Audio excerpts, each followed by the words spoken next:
Hey, how's it going? So, we burned our way through Lordran. I think it's time we do the same in Janglek. This is Dark Souls 2, Pyromancy only. This time, the rules of the run are slightly different, but much the same. First off, I can only deal direct damage using Pyromancy. No summons this time, but I will be using fall damage and traps here or there, which I really don't think, this run's not going to be possible otherwise without exploits. Which leads us neatly into our next rule, no cheating or exploits. Very simple, for obvious reasons. It's very easy to become overpowered in this game with a right build, so we really don't need these anyway. And this time around there's no skips or anything I really know to use to take off time. And just like before, I must kill all bosses. A few of you can probably already see the issues that will arise from this. I did not at the time because I didn't actually look up any of this before trying it. My fault, I probably should have, but eh. Now while we're making our character, I'm going to talk about some of the items that we'll be using in the run. Our first ring is the clear blue stone ring. It improves cast speed, critical for this run. Our next ring is the Southern Ritual Band, which allows the attunement of extra spells up to +3. Next up we have the King's Ring, which boosts Pyromancies by roughly 7.5%. And we have the Fire Clutch Ring, which improves fire damage at the cost of defense. I'd also use various other items. I also use the Chlority Ring and the Blossom Kite Shield for extra stamina regen, because the Fire Clutch Ring and King's Ring are late game. I also made heavy use of the Silver Serpent Ring and the Stone Ring for extra souls and extra poise damage. Then the Hexer's Hood and Penal Cuffs. Hexer's Hood gives you at least one extra spell cast per spell, and the Penal Handcuffs gives you an extra 7.5 damage roughly to all your Pyromancies. Now there were other items I thought of using, but were in competition with the build I went for. I had to choose between the Dark Pyromancy Flame and the normal Pyromancy Flame. The Dark Flame does approximately 5% more damage when you're fully hollowed, but would mean I'd have to use the Ring of Binding. Ring of Binding reduces the 50% HP loss you get from hollowing to 25% and is a ring slot gone. So in the end I settled for the standard Pyromancy Flame. The Saint's Hood has the same effect as the Hexer's Hood. It gives you one extra spell cast to all spells. It's technically 10%, but it always rounds up and you're always going to get one cast from it, from what I've seen anyway. You also have the Black Witch Dynamo Mask, which boosts all sorceries, hexes, miracles and pyromancies by 3% at the cost of 15% your max HP. Not happening. We then have the Blue Dagger, which also buffs all spells at the cost of defense, which I didn't pick up. The Engraved Gauntlets have a chance to deal double damage, still not worth it over the Penal Handcuffs. We of course have the Red Tear Stone Ring, which boosts your damage by 20% when you're at or below 30% of your HP.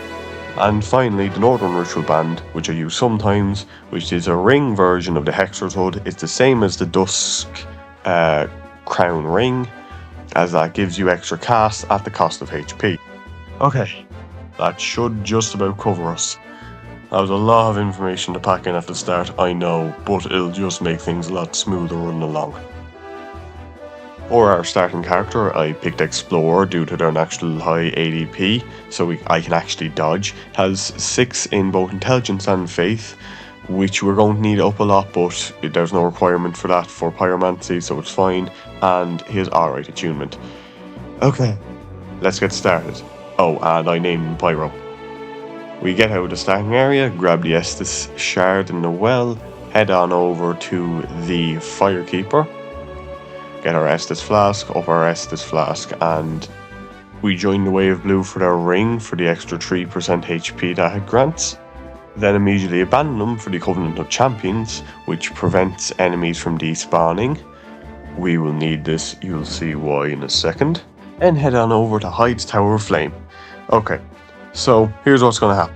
We need to get this big fella, the old Hyde Knight, to fall off into the water repeatedly for 400 souls a pop in order for us to be able to afford the Silver Cat Ring and to up our HP to over 10 so we can actually survive the fall while human.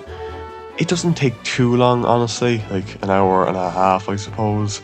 It's just so monotonous and tedious, and the enemy does not work with you. We buy the ring, we go ahead and pump our HP as high as we can. And then with the life ring I picked up as a starting gift and the blue seal, we have enough HP to survive our trip into the pit.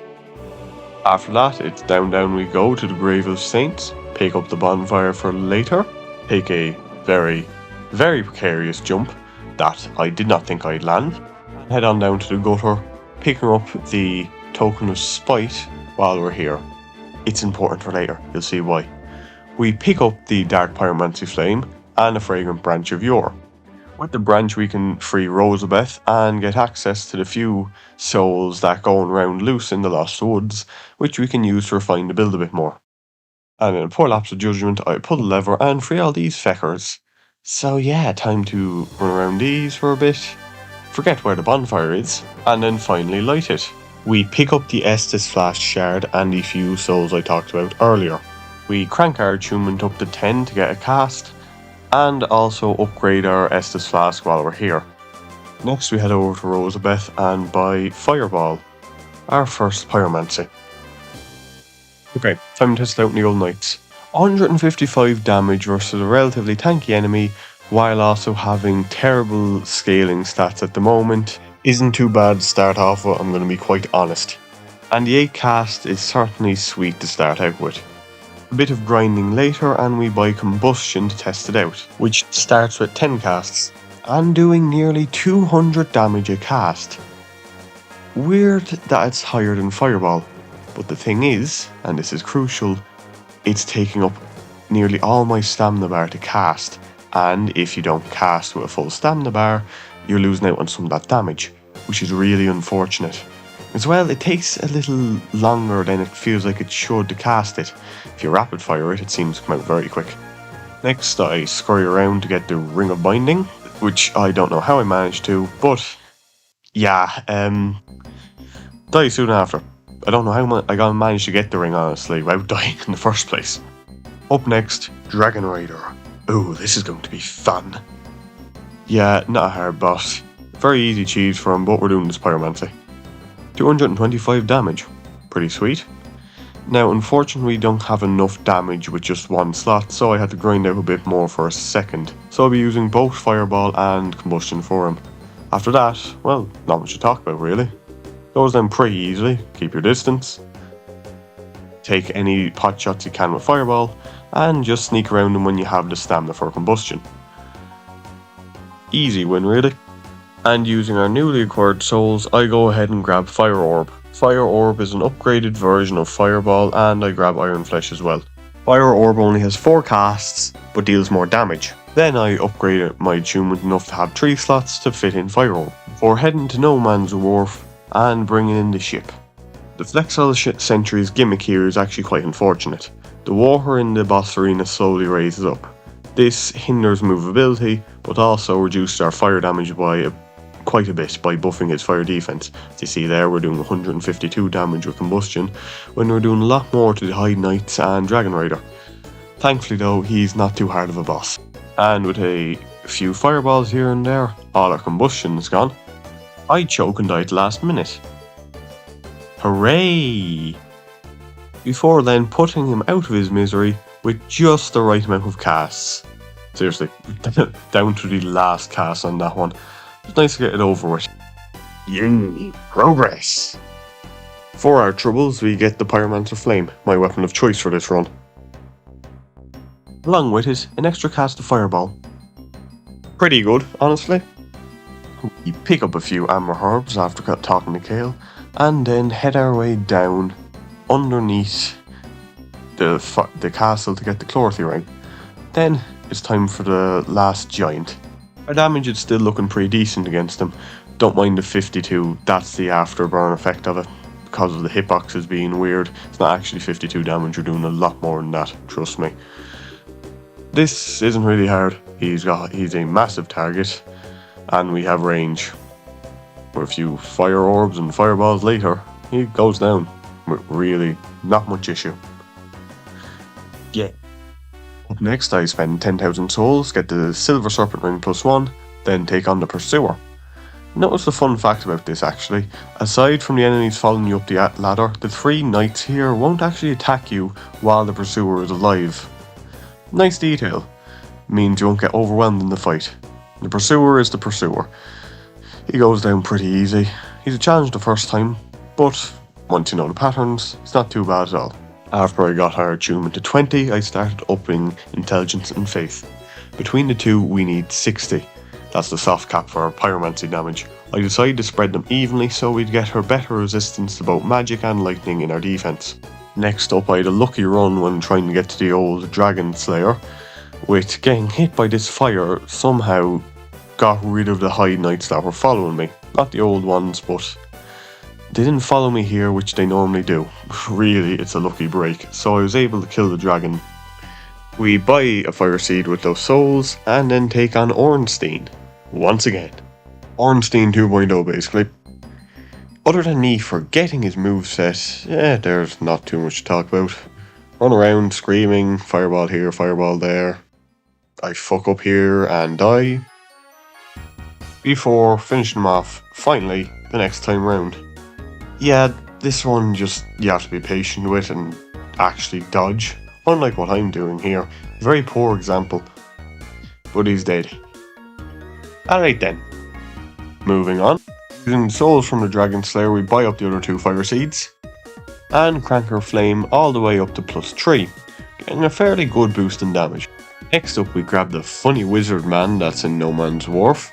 So I can get a clear blue stone ring from him later. And with a quick killing of another pursuer later, and the funny magic man moving his ass back to Medulla, we can get the ring. We then go and introduce ourselves to Falcon, although we don't have the 20 intelligence and faith for the Hexer's Hood just yet.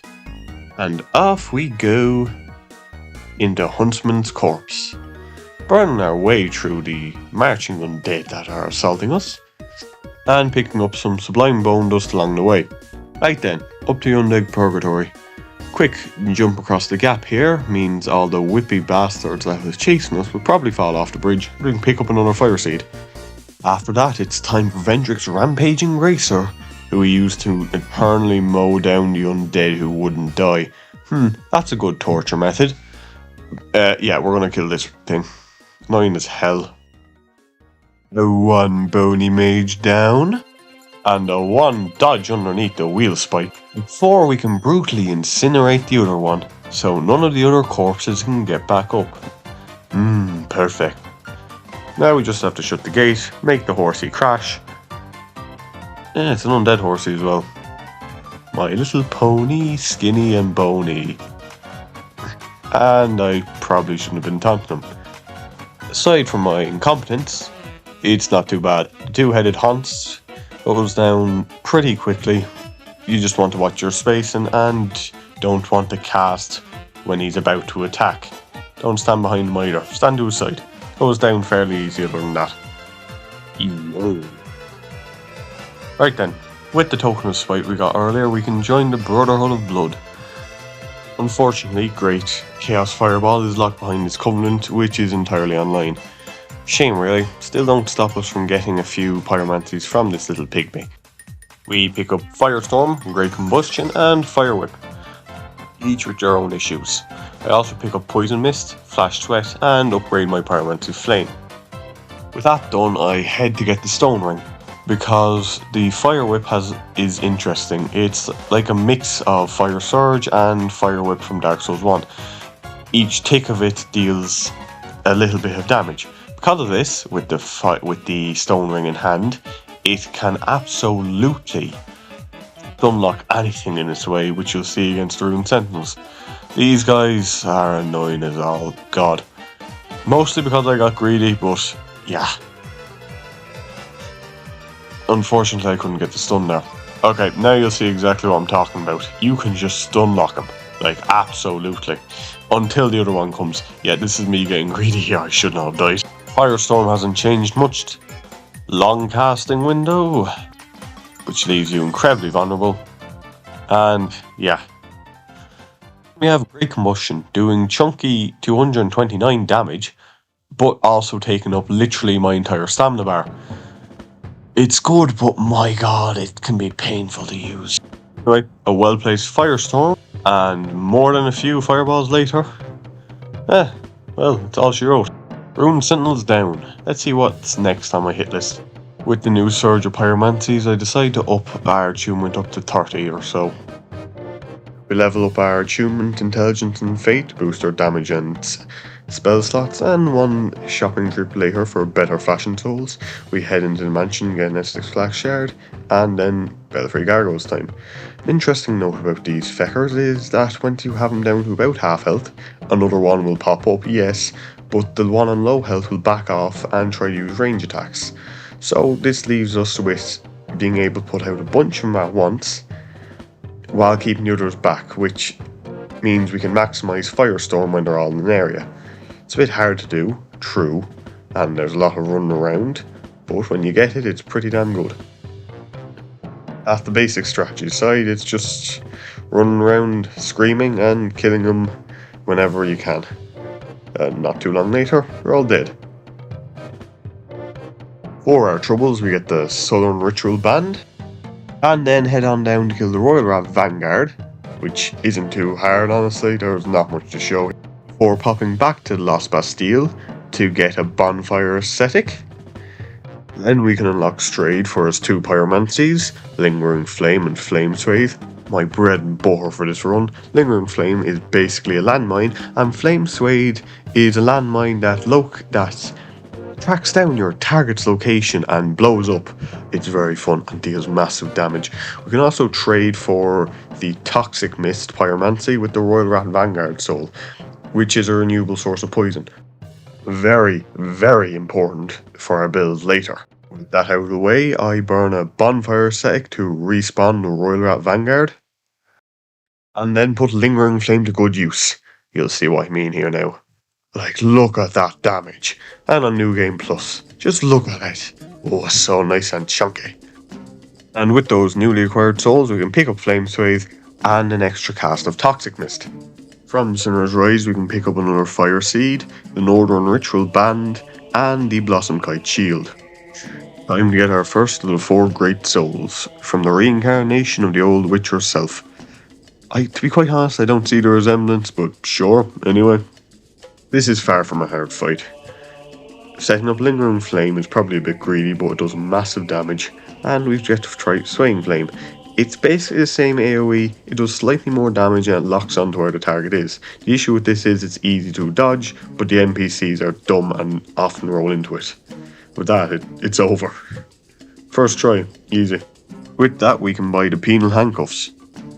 Currently, the Penal Cuffs are only boosting our damage by about 20 points, but this will keep the damage increase will keep increasing as we level up. I pick up Combustion and head on to the Skeleton Lords. Like most of the other bosses so far, this isn't too bad. A Firestorm to deal with the bulk of them, then it's just picking off the stragglers. Then to the Shaded Woods for the Chlorthy Ring +1, which I should have got earlier, and a Fire Seed round Vengarl. While I'm here, I also go ahead and find the old Prune of the Dark Covenant for later. After this, it's time for Nazca. No major notes on this one. A few Lingering Flames, Flame Swathes, and a Fire Whip. She goes down. Next it's off to the Gutter to kill the Giants. I decided to make use of Toxic Mist and Poison Mist on them, rather than just take them head on. Combining this with Lingering Flame, and, well, they go down handy. Normally these give me a bit of trouble because they have a huge health bar and deal a lot of damage. So we find the old man in his second location, and now can also get the key for the Poison DLC. Time for the Ron. Despite this big boy being a bunch of rotting corpses, he's not resistant to poison or toxic, and despite the fact that everywhere in this arena is on fire, he's thankfully not too resistant. So with just a little bit of running around, screaming, and just about choking here at the end, and with a final fireball we can finish him off. Right, 2 Great Souls down, 2 to go. We get another Fire Seed for our troubles. At this point our stats were looking pretty good. I just got 30-30 in Intelligence and Faith and 30 in Attunement. The biggest mistake here I made was not upping my attunement more. The ideal level is actually 50. I decided to take on the Skeleton Lords again to get the upgraded clear bluestone ring. Really not too much to talk about, same as before. And with the ring in hand, we head to Harvest Valley. It's important to note I picked up a fire seed here earlier, but didn't record the footage. It's not the most important thing in the world. And with that, it's time for another rat fat demon. They really have to have one of these in every game, don't they? At this point our build is looking pretty damn good. We're doing 763 damage per lingering flame, and swaying flame does even more. Safe to say, he didn't last long. And with a final boom, he's dead. Okay, we're going straight to the next boss. Ifrat the Baleful Queen. With 819 damage a pop with Flame Swathe and 763 with Lingering Flame, there's not too much issue here. And with the poison out of the arena, so she can't heal, yeah, she goes down pretty damn easy. With the Snake Lady dead, we can head on to the Iron Keep. As you can see, our damage is after falling off a bit. The Alone Knights have high fire resistance. Not great for a Pyromancy build, but it gets worse. My first attempt to bull rush to Smelter Demon doesn't go great with an arrow in the back, and a panic roll off the side into the lava and to my demise. Fun. Thankfully though, it doesn't take too long for my muscle memory to kick in, and I remember actually how to do the run back. It's not the worst in the game, but it is a notable one, considering the alternative is to try kill all these enemies. With normal weapon it's fine, but with limited cast it's not great. Just like that, we're in. Now then, you see this? You see that 52 damage? Yeah, no, that's not going to work for us. I mean, I don't know what I was expecting with the fire area bosses. Of course they're fire resistant. It's honestly surprising they're not immune. Thankfully, we do have an answer here. Poison Mist and Toxic Mist. We can only get one spell of Poison Mist, but basically infinite Toxic Mists, so we'll be relying on Toxic a lot more for bosses like this. Thankfully, it only takes one mist for him to get poisoned or toxic.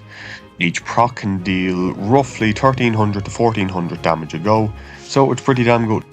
Anyway, with that quick and stupid death aside, we can get back and actually finish him this time. Smelter Demon is one of the easier bosses that we're going to have to use poison on. It gets worse, a lot worse later. But for now, we'll just enjoy the piece we can. To top it off, I also use some Pyromancies here and there for the chip damage, but it doesn't do much. The poison is doing a lot of the work here. And with that, the first Smelter Demon falls. Probably got corroded away by the poison or something. I mean, that's the only way he could get poisoned, since he's a giant hunk of metal. I also pick up Immolation from Belfry Sol, but never use it because it's horrible, and pick up Fire Seed from the Flaming Lava Pits. After that, I make a mediocre setup to resist fire damage. It works fairly well, just good enough for us to run across the lava without dying, as you'll see here. Using this setup, we can get more bonfire settings and a new Pyromancy, Chaos Storm. Now it's time for the old Iron King. Time to put down whatever this abomination is. As you can see here, Lingering Flame, which was dealing 700, is 140. Not good enough. Thankfully, Toxic. This time it takes 2 mists instead of 1, which is a bit unfortunate, but thankfully I got the second spell by fighting the Vanguard again already. It was just a matter of time really. No way to avoid it. With a final fireball, he goes down. 3 great souls embraced, 1 to go. While I think of it, I also pick up the ladder miniature for a quest later and go ahead and kill Vengar's body for the armour. Cause Fashion Souls, and my god, Vengar's armour is super good. We also take on Najka again, a bit harder this time round, but once I got rid of the fancy Pyromancies and switched to Fireball, wasn't too difficult. I reward the Southern Ritual Band, which gives us 3 additional achievement slots. Next, the Royal Rats. God, these guys are such a pain.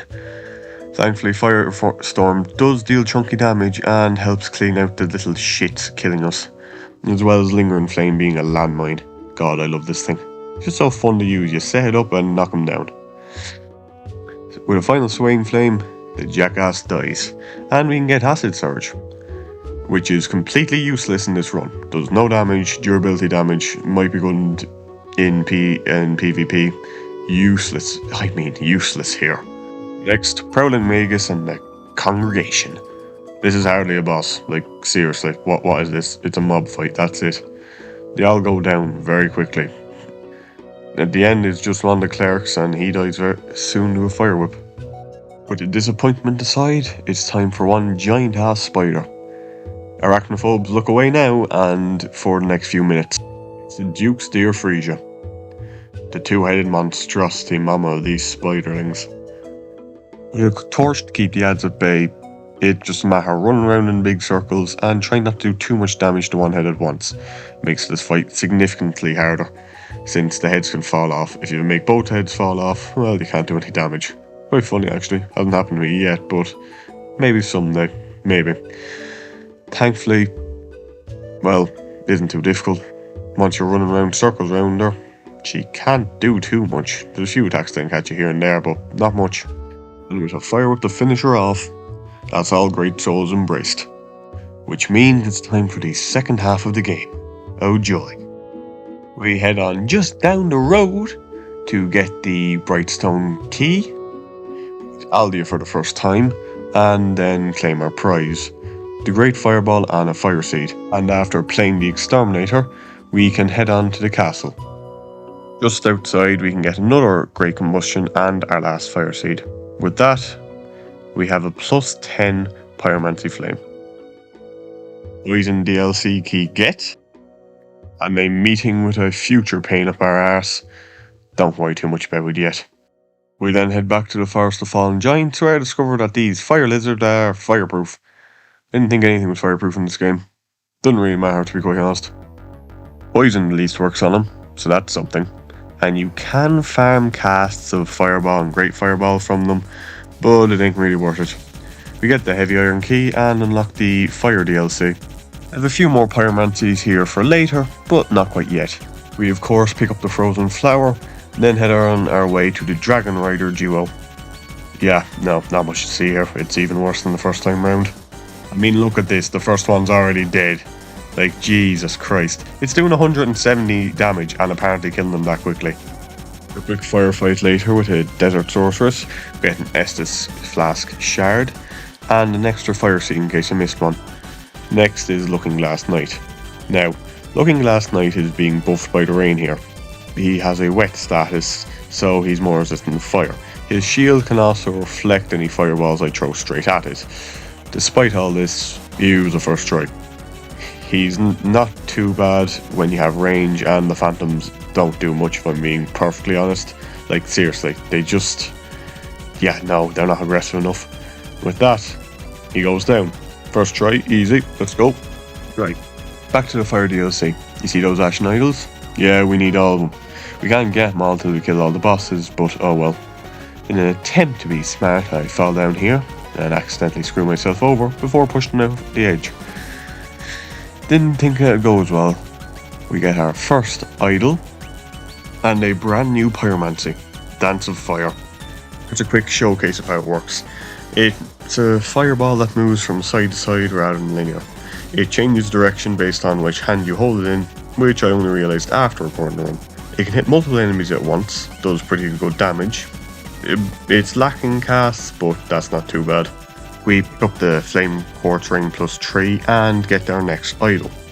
You see these guys? These are the guys that drop the blue daggers. And you see that? That's how much damage we're doing to them. That's why I didn't grind them out. Another idol. We also pick up the Smelter Wedge, which might have been a bad decision. Yeah, probably.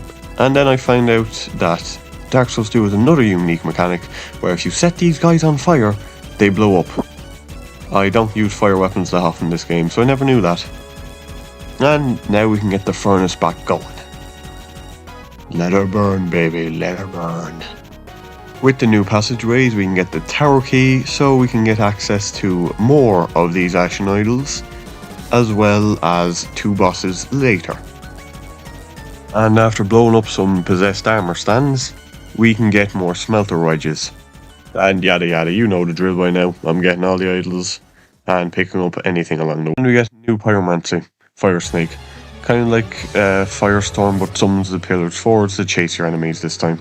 Next we go ahead and get all the Ashen Idols around Fume Night and the one as you're going up to Sir Alone.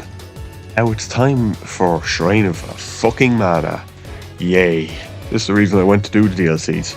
I want to procrastinate. But it's too late for that now, because we're here, and there's not much else I can do. Yeah, this place sucks ass, but I'll stop complaining now. We pick up Fire Tempest, which is Firestorm +1, and die again. Finally my dumbass remembers, I have landmines, why don't I use them? And then kill the annoying feckers who've been killing me over and over and over again. I also got lucky on the drops with Twinkling Tatanite here. You'll see why later. Right, Deimna's song. Similar to the Looking Glass Knight, because we're in a body of water, she has resistance to my fire attacks. Not like it's gonna help her much. The damage isn't the best in the world, but all honesty that doesn't matter too much. Because it only takes time, that's it. I also try out a few of our new Pyromancies to see how they fare. They're alright, seem a bit gimmicky at the moment. Suppose I have to just get used to them. Meet the fiery Stump Man again. Don't worry, he's just trying to make us betray the flame. Don't believe his lies.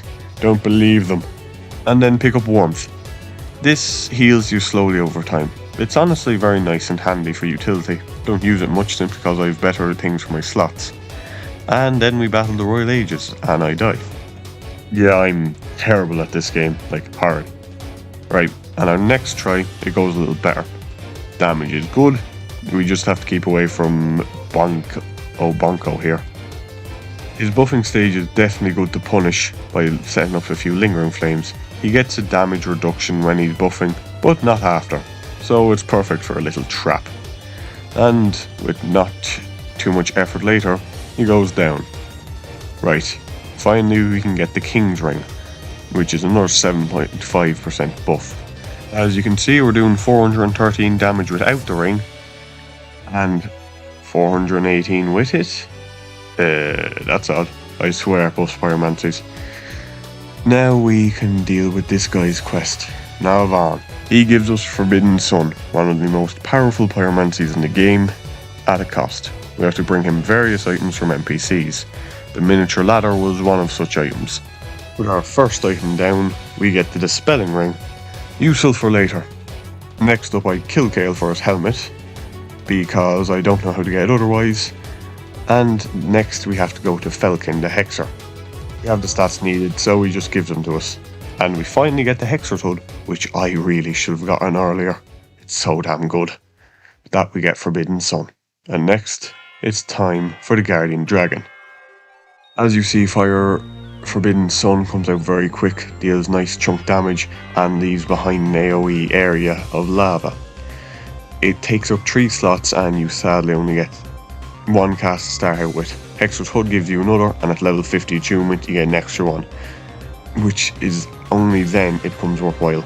The Guardian Drake, despite having some fire resistance, we take the Ashen Mist Heart and then try fight this big boy. That's odd. Why isn't he aggroing? I'm sorry, what? I'm sorry. How much HP did I do? Oh my god. Toxic and poison isn't much better. It always takes 2 poison mists to poison him and 3 toxic mists. I have no idea why, but it does. And to try to get out of the fire and everything, it's just a pain up the hole. This guy has got 19,800 HP. Each proc of poison or toxic does about 1,300. And it takes ages every damn attempt, and he can insta-kill me by stepping on me. The fire's basically a one-shot. It's just a gigantic pain in the rear. Something had to change here. I couldn't just keep throwing myself at it. Well, sure I could, and eventually it would work, but I had improvements I could make. I increased my attunement up to 50, finally reaping the benefits of extra casts from each spell. I also got a few more casts of Toxic Mist, so I wouldn't have to waste herbs on retrying over and over again. Next we head to DLC. Fight the blueberry flavoured Smelter Demon. 1 mist of either flavour will do it, poison and toxic. With this in mind and the fact he only has around 900 HP, it's only a matter of time, just like before. I also bring warmth to make it a bit easier to be immune to his immolation effect, and then it's just keeping distance and slowly but surely wearing him down. And after not too long, we do just that. He goes down, once again, corroded and rusted away. Dust in the wind. Our reward, Pharos' mask. It has a special effect that always makes your character wet, giving an extra 100 fire defense. We upgrade the penal cuffs to increase our fire defense even more. We unfortunately have to change out our rings, grabbing the fire quartz ring plus 3 and the dispelling ring. As you can see here, my fire defense is currently 617. Pretty damn good, but add flash sweat. And now, 917. What's so important about this? Why don't I show you? We are completely immune to the dragon's fire attack. So, whenever he flies up in the air and tries to dive down on us with this damn fire breath, we don't have to worry. It does absolutely nothing to us. It's a simple change, but makes it easier, a lot easier for us. This attack right here as well, when he burns between his legs, this is when you want to attack. This is when you want to get as many mists off as you can. And with everything, finally, I can put this jackass to rest. Ah, victory tastes so damn sweet. And, I hate myself. And after another 15 plus minutes, a firestorm takes him down after most of his health had been eaten away by the poison. Alia's artificial creation was no more. And I can finally move on and put that biggest pain of this run behind me. Okay, next boss. At this point I decided I wanted to get the fire DLC done with. We have the Ashen Mist so we can take on Sir alone. There's only one other condition. Beating Fume Knight. Shouldn't be too bad, right? I'm saying what? 132 damage. That was 5... Okay, right, you... Oh, God, no. Then guess what? The wiki might say that he's resistant to poison and toxic. He's immune. Oh boy. This is the hardest challenge in the run by far. Our damage is awful, and I have to stick with it. There's no other way. There's no cheese strats here. There's no gaining immunity to his attacks. Sure, I can go ahead and grab the ring of steel protection, but that'll just delay the inevitable. At this point, well, nothing I can do but throw myself at him again and again and again. Naturally, I die over and over and over. To take a little bit of a break and refresh my spirits, I take on the Giant Lord, an easy boss. The mightiest of the giants is burned away down to ashes beneath our flames. I suppose what else could have happened from this? And then back to the one. Fume Knight. There's already ash. What's left to burn? There's a spark, something we can exploit, surely. It takes a long time. Far, far too fucking long if you ask me. But slowly and surely, I recognise the patterns again. I get better and better dodging. I get more accurate. I can tell just where I can stand, strafe just far enough to get extra attacks, know what attacks aren't safe and what attacks are safe. By this point I was regularly getting him down to half HP. And then I was tired. Took a little break. I no longer felt angry dying to this guy over and over again. More so acceptance. More so that if I just kept at it, if I kept going, that I was making progress, that eventually, he would fall, he would trip, he would die. And here, this was the run. The first time I got him below half health. And I fucking did it. I fucking did it. And it felt amazing.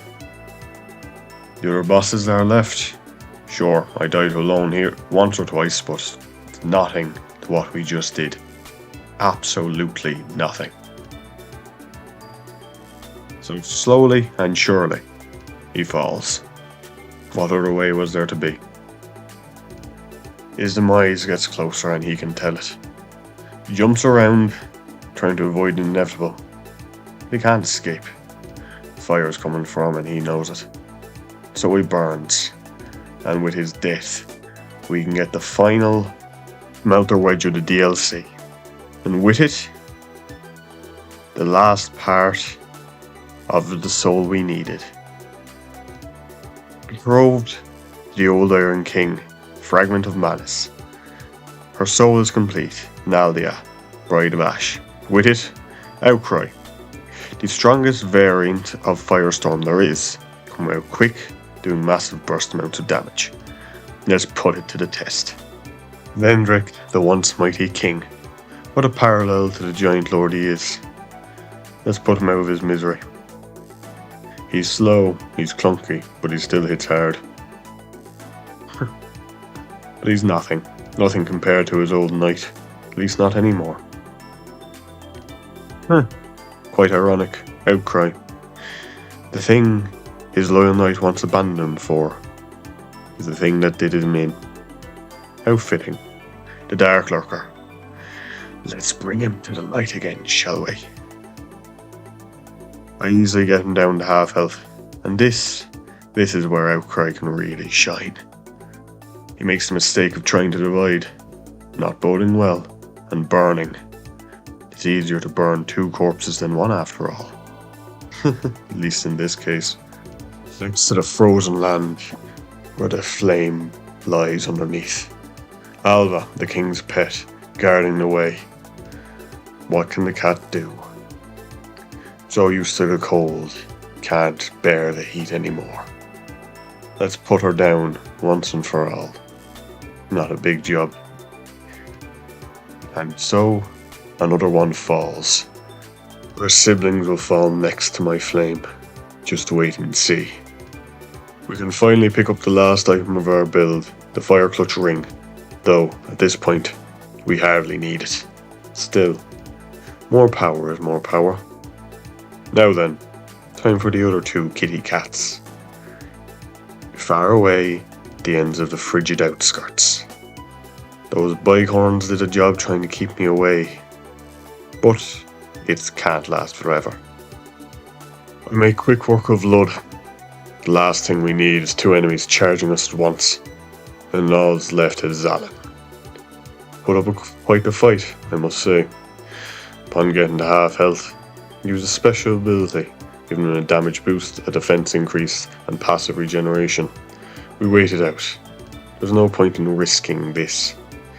While we wait, I pop an extra herb to get us enough cast to put the beast down. For that, it's as simple as with the other two. Slowly and surely he falls. His fate was sealed once I set my ambitions to it. Then their master. Despite fighting back the flame for so long, he can't resist ours. How ironic. Man gave his life to protect his kingdom against this great fire, but yet ours seems to be mightier still. Doesn't that just warm the soul? He's strong, he's quick combos, and he can gut you if you're not paying attention. But we have damage, and I have patience. Without too long, without too many attempts, he finally goes down. May you lie and rest in your ashen grave. Next up, the gang squad. The filthy fucking grave robbers. They too fall one by one. The Alia wannabe first. He was the most resistant to the flames, but not resistant enough. Then the archer. Hubris rolled right into a trap. Now, the Havel. He can heal, but he can't out-heal out of this.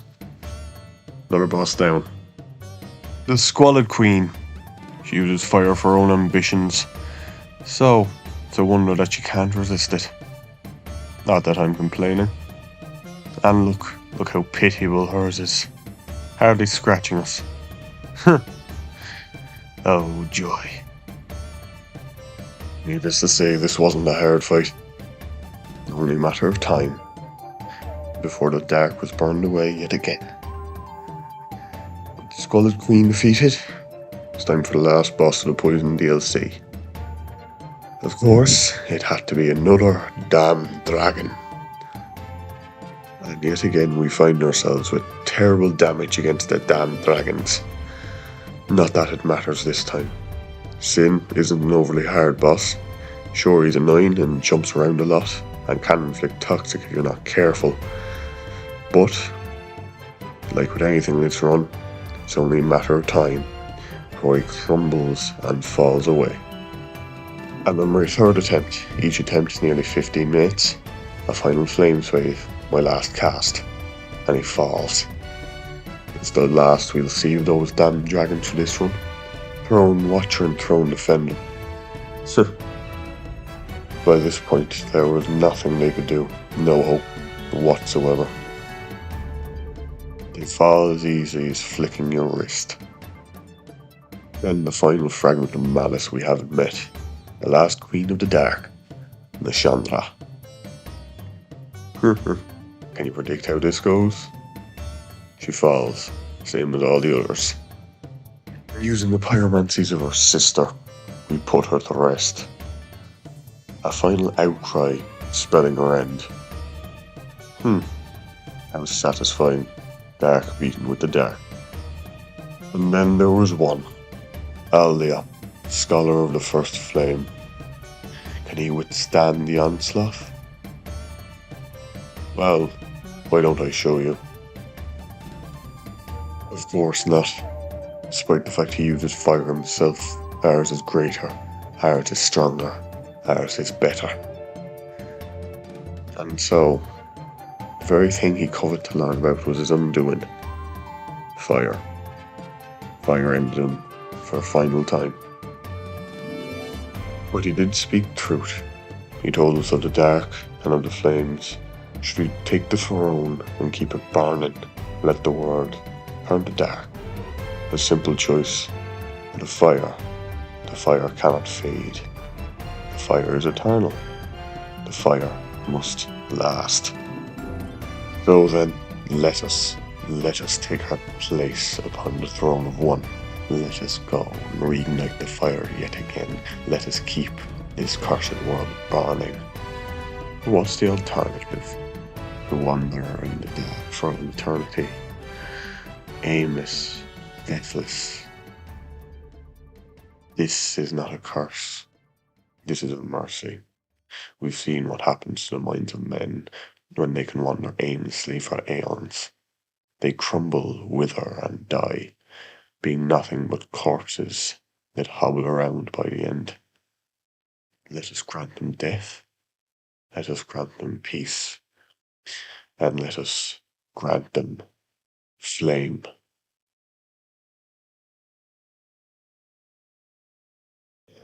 Thanks for watching. Hope you enjoyed this. This was Dark Souls Pyromancy only, all bosses.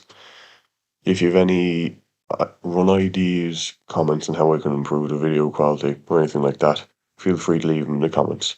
It's much appreciated. Now with that, let's just go. Till next time, and thanks for watching.